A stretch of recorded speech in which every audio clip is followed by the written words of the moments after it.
A draft release, never released to the public, says EPA testing terrorized sites for environmental hazards. The White House changes that to EPA reassures public about environmental hazards. September 16th, the EPA draft says recent samples of dust on Water Street show higher levels of asbestos. The White House version? New samples confirm ambient air quality meets OSHA standards and is not a cause for public concern. And the White House leaves out entirely this warning, that air samples raise concerns for cleanup workers and office workers near Water Street. Why all these changes? We were told that a desire to reopen Wall Street and national security concerns were the reasons for changing the press releases. Christy Todd Whitman should be in jail for manslaughter. Christy, go to jail. Do not piss. Go. Just go to jail. Lock yourself up. When I said that, everybody said, don't you think that's a little harsh? And I said, no. 6 months later, every politician was saying it. Everybody was saying it like it was like saying hi. I pat myself on the back for having the nerve and the audacity to say that. She took orders from Condoleezza Rice, who took orders from the White House. They knew the air was bad. They lied.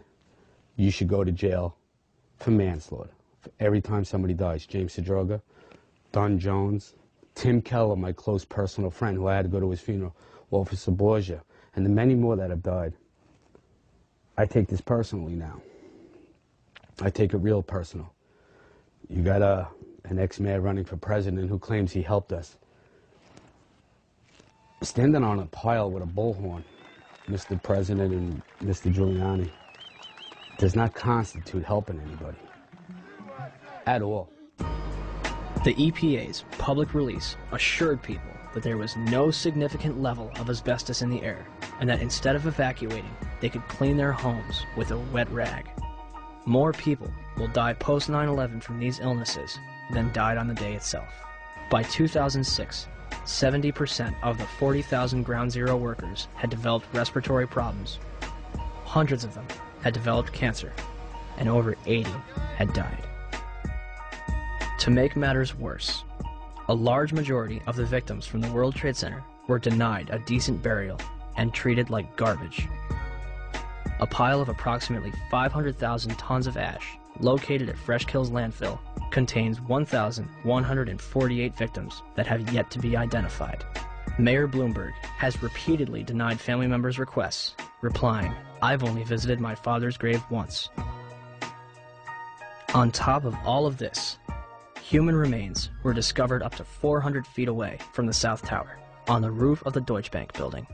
300 bone fragments were discovered between April 7th and 14th, 2006, and more are expected to be found. Is all of the above possible with a gravity-driven global collapse? Were the Twin Towers brought down as a result of the airplanes that struck them and the fires that followed, or were they brought down in a controlled demolition?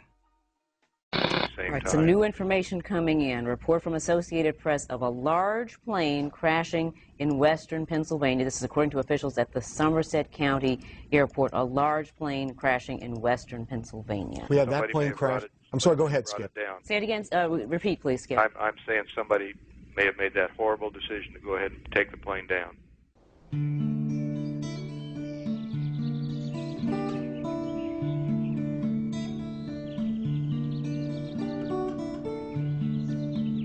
10:03 a.m. Shanksville, Pennsylvania.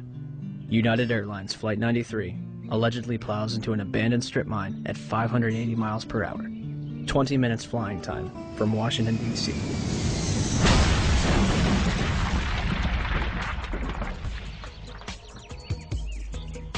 Originally, the official story is that passengers on board the plane overthrew the hijackers and sacrificed themselves to prevent further casualties. The 9/11 Commission will later conclude that hijacker Ziad Jarrah, anticipating a cockpit overthrow, crashes the plane into the ground. Debris from Flight 93 was found considerable distances from the crash site. The debris here is spread over a 3 to 4 mile radius, which has now been completely sealed off and is being treated, according to the FBI, as a crime scene. This is one of those cases where the pictures really do tell the story, that sort of the most horrifying aspect of this particular crash scene is how little debris is visible. That's really all you see is a large crater in the ground and just tiny, tiny bits of debris. There has been at least one report that the investigators out there, and there are hundreds of them, as I said tonight, have found nothing larger than a phone book. Well, Darren, in the last hour or so, the FBI and the state police here have confirmed that they have cordoned off a second area about 6 to 8 miles away from the crater here where this plane went down. This is apparently another debris site, which raises a number of questions. Why would debris from the plane, and they identified it specifically as being from this plane, why would debris be located 6 miles away? Could it have blown that far away? Seems highly unlikely. Almost all the debris found at this site is within 100 yards, 200 yards away, so it raises some questions. We don't want to over-speculate, of course. It seems to me from covering a number of plane crashes on the scene that, if nothing else, you can say this is not typical for a plane crash to be spread across an area this large. It certainly doesn't make sense because most of the debris has been found in a very compact area within 100 yards, 200 yards, maybe a little beyond that. And then all of a sudden they're telling us 6 miles away they have another concentration of debris. They say it's very small pieces. Most of these are very small pieces. Most of the pieces here are no bigger than the size of a briefcase, they say, and the pieces 6 miles away maybe even smaller than that. Behind me, and so Did they find a plane in Shanksville?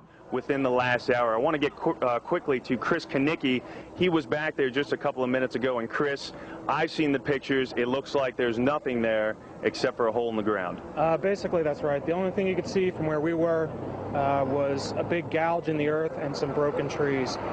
From where we could see, there wasn't much left. Any large pieces of debris at all? No, there was nothing that you could distinguish that a plane had crashed there. Smoke, fire?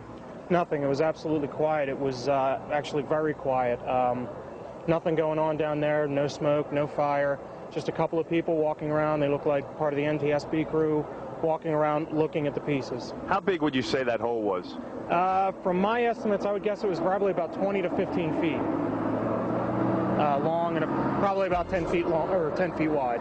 What could you see on the ground, if anything, other than dirt and ash? And you couldn't see anything. You could just see dirt, ash, and people walking around, broken trees. From the Somerset County coroner to the mayor of Shanksville, almost every eyewitness would remark how little of the plane and its passengers remained. But when I got there, I wondered to myself, where is it? There was just, the plane was just totally disintegrated. The only thing we didn't see were people. Nothing to indicate that that there was even anybody on the plane. I remember asking a state trooper that was there to be sure, is that where the plane went down? It was so hard to tell because there was nothing around. The Pennsylvania state website puts it best. It is difficult to believe that a 757 plunged into the ground with such force that the plane literally disintegrated and created a still, smoldering crater. Is there any historical precedent for a commercial airliner disintegrating upon impact? The emergency services realize their task is hopeless. John Heavey and his team confront the horror of the scene. The twisted wreckage of 191 lies scattered for hundreds of meters. Debris has smashed into the trailer park, destroying 5 homes. In 1988, Pan Am 103 exploded in mid-air over the town of Lockerbie in Scotland, killing 270 people. Terrorists checked a bag containing a bomb into the hold, but didn't board the plane. The sea below them is on fire.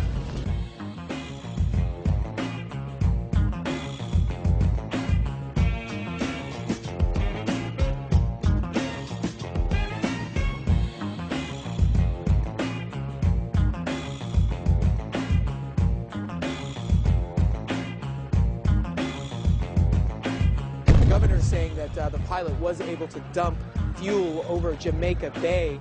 It immediately veered over to the right, and it came nose down, only a block away from where I was working. And the room just exploded. My daughter got blown through the patio doors.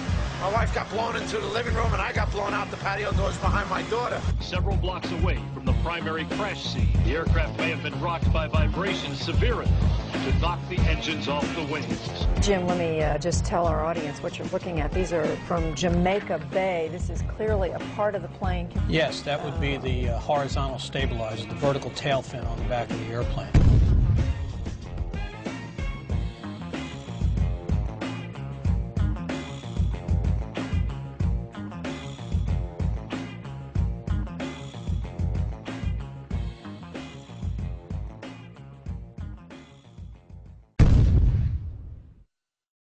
In 2006, during the trial of Zacarias Moussaoui, the FBI managed to provide a multitude of evidence that appears to have survived a catastrophic crash in near pristine condition.